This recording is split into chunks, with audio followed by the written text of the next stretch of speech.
내가 국제결혼 매칭 사이트를 운영하면서 한 가지 확실하게 깨달은 게 있다.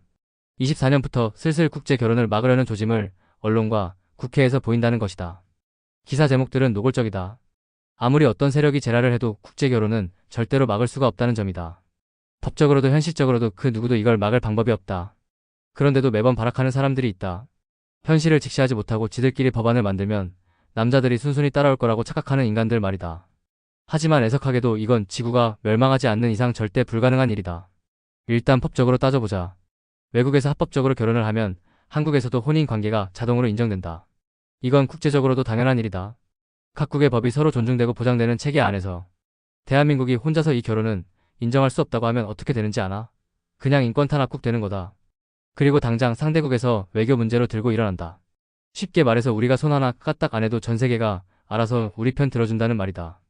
이거야말로 국제사회에서 보장된 기본 인권이고 인간으로서 누려야 할 자유다. 국제결혼을 막겠다는 논리 자체가 성립이 안 되는 이유가 또 있다. 세계인권선언 16조를 보면 성인이 된 남녀라면 인종, 국적, 종교에 상관없이 자유롭게 결혼할 권리가 있다고 명시되어 있다. 그리고 결혼은 오직 당사자들의 자유로운 합의로만 성립된다고 되어 있다. 이게 무슨 말인지 아나? 누구도 남이 누구랑 결혼하는지 간섭할 수 없다는 거다. 결혼은 두 사람이 결정하는 것이지 제3자가 낄 자리가 아니다. 그런데 이걸 건드린다. 국제사회에서 난리가 난다. 한 나라의 법으로 이걸 어떻게 해보려 해도 결국은 불가능하다는 거다.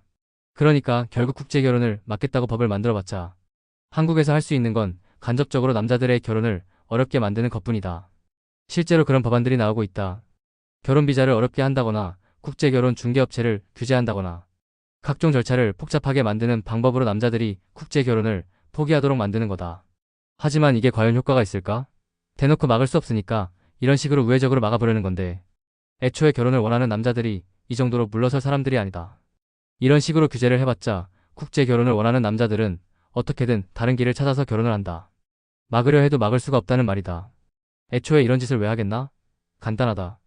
남자들이 해외로 나가버리면 국내에서 결혼을 원하는 여자들에게 남자가 남지 않기 때문이다. 결혼할 남자가 없으면 어떻게 되나? 여자들이 결혼을 못하게 된다. 그러니까 어떻게든 남자들을 국내에 묶어두고 여자들에게 결혼을 시키려는 거다.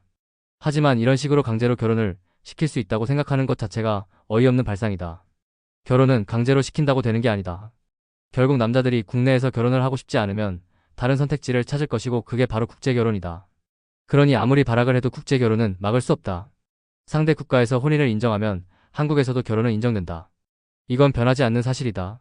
그러니까 어떤 악법을 만들어서 남자들의 국제결혼을 막아보려 해도 절대 안 된다는 말씀이다. 알겠냐?